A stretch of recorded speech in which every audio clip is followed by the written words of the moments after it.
Hello everyone and welcome to one academy. मेरा नाम है शिवांगी गौतम और आज के क्लास में हम एक बहुत ही इंपॉर्टेंट एजेंडा डिस्कस करने वाले हैं। यार आदर एक बहुत ही आप बोल सकते हो one of the first things which have been launched in India, Hindustan का पहला मरीन स्पेशल प्लानिंग फ्रेमवर्क जो कि लॉन्च किया गया है। ये लॉन्च किया गया था विद रिस्पेक्ट टू नॉर्वे और हिंदुस्तान का जो एमओयू साइन हुआ है उसके तहत। लेकिन अगर हम कभी भी बात कर रहे हैं कहाँ पे ये मरीन स्पेशल प्लानिंग है, एमएसपी जिसको हम बोलते हैं, कहाँ पे लॉन्च किया गया है, समुद्री स्थानिक योजना क्या है, क्यों इसको लॉन्च किया गया।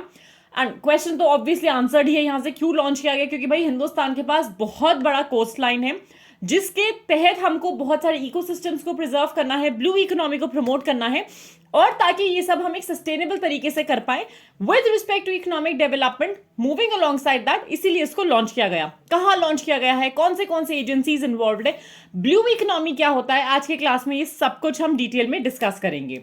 अगर हम बात करें पुडुचेरी की, तो हिंदुस्तान का पहला marine special planning framework MSP जिसको हम बोलते हैं पुडुचेरी में लॉन्च किया गया है, जो कि पार्ट है Indo Norway integrated ocean initiative का। ये दोनों देशों ने एक साथ साइन करा है एक इंटीग्रेटेड ओशन इनिशिएटिव। उसके तहत 2019 में ही ये जो एमओयू साइन हुआ था इंडिया और नॉर्वे के बीच, दो जगह चूज की गई थी। पहला यूटी था पुडुचेरी, दूसरा था लक्षद्वीप आइलैंड्स।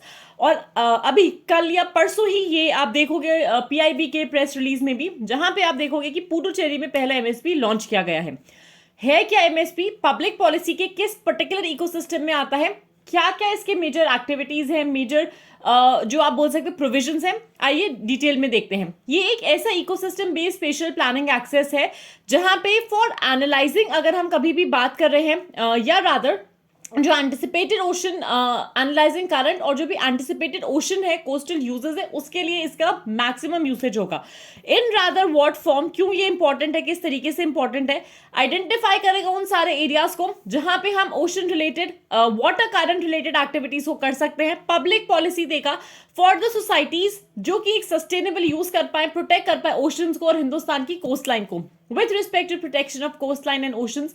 ये एक बहुत इंपॉर्टेंट पब्लिक पॉलिसी का मेजर है या टूल फॉर गवर्नेंस है विथ रिस्पेक्ट टू, क्योंकि क्लाइमेट चेंज बहुत प्रोमिनेंटली हो रहा है, जो कोस्टल एरियाज हैं वो डूब रहे हैं, ओशन या सी लेवल है उसका राइज बढ़े जा रहा है। As a result of that we need a public policy framework जो कि सोसाइटीज को, समाज के सार्वजनिक नीति प्रक्रिया को हेल्प करे। कौन सी कैरिंग आउट एजेंसीज हैं इसकी अगर हम देखें, we have the Norwegian environment agency, ministry of earth sciences, we have the national centre for coastal research, the national centre for sustainable coastal management, Puducherry coastal zone management authority, along with that the department of science and technology environment Puducherry.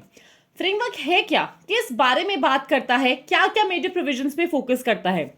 सबसे पहला part, सबसे important part है कि ये continued assistance देता है to the sustainable use, जहां पे हम ओशन रिसोर्सेज को कितना सस्टेनेबली यूज कर सकते हैं उस पर ध्यान दिया जाता है।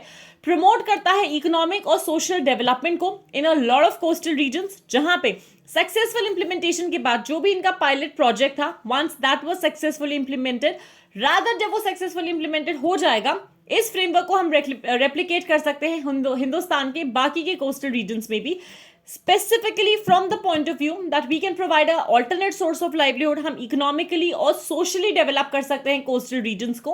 अलॉन्ग विद दैट अगर हम सिग्निफिकेंस की बात करें, ये जो एमएसपी फ्रेमवर्क आया है इसका क्या इंपॉर्टेंस है, क्यों हिंदुस्तान के लिए इतना प्रोमिनेंट है, एक इकोसिस्टम बेस्ड अप्रोच को लेकर आया है। इकोसिस्टम बेस्ड अप्रोच किस सेंस में अगर हम ध्यान दें, हम फोकस करना चाहते हैं हिंदुस्तान की वास्ट कोस्टलाइन पे, और यहाँ पे हम देख रहे हैं कि क्या इकोसिस्टम है, किस तरीके की बायोडिवर्सिटी है इस एरिया में, जहां पे हम कम्युनिटी बेस्ड अप्रोच को लेकर आना चाहते हैं। We want to sustainably develop the socially and the economically backward people of the coastal region. Second, vital governance tool होगा, क्योंकि क्लाइमेट चेंज की वजह से हम देख सकते हैं कोस्टल एरियाज डूबे जा रहे हैं, जो ओशन वाटर लेवल है वो बढ़े जा रहा है, और इसीलिए हम कौन सी ऐसी पॉलिसीज लेकर आ सकते हैं so that we can help these people, और हम मेजर ले पाए ताकि कुछ भी अनफॉर्चुनेट ना हो पाए। टूल काम करता है बैलेंसिंग द कॉन्फ्लिक्टेड इंटरेस्ट। ऐसा नहीं होना चाहिए कि सिविल सोसाइटी के लोग बोले कि हम लोगों को एम्पल एमिनेशन या हम लोगों को एम्पल प्रोविजंस नहीं दिए जा रहे हैं to maintain the coastal areas. Coastal areas के लोग बोल रहे हैं आप हम लोगों को बचाने के चक्कर में हर जगह से तो हमको रिहैबिलिटेट कर रहे हो या हटाए जा रहे हो, हम बसे कहाँ पे। ताकि ये जो कॉन्फ्लिक्टिंग इंटरेस्ट होगा, be the businessman, be the politicians, the civil society और द कम्युनिटीज इन देमसेल्फ, उसको हम कैसे बैलेंस आउट कर सकते हैं। और जो हिंदुस्तान की ब्लू इकोनॉमी पॉलिसी है उसके तहत हम काम करना चाहते हैं, जहां पे हम ओशन एनर्जी को, ओशन वाटर को, कोस्टल रीजन्स को डेवलप करना चाहते हैं।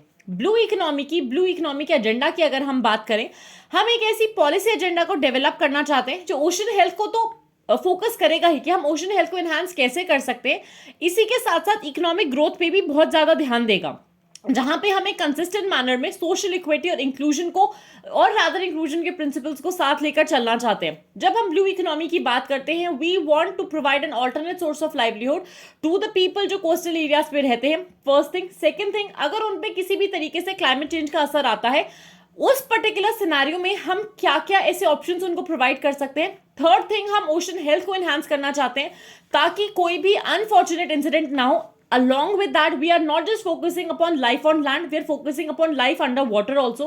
जो भी aquatic ecosystems हैं, जो भी marine life है, हम उस पर भी फोकस करना चाहते हैं as a part of the blue economy. मेरी तरफ से आज के क्लास में बस इतना ही। Stay tuned for more at Unacademy. Thank you so much. Like this video and subscribe कीजिए Unacademy UPSC Unstoppable चैनल को।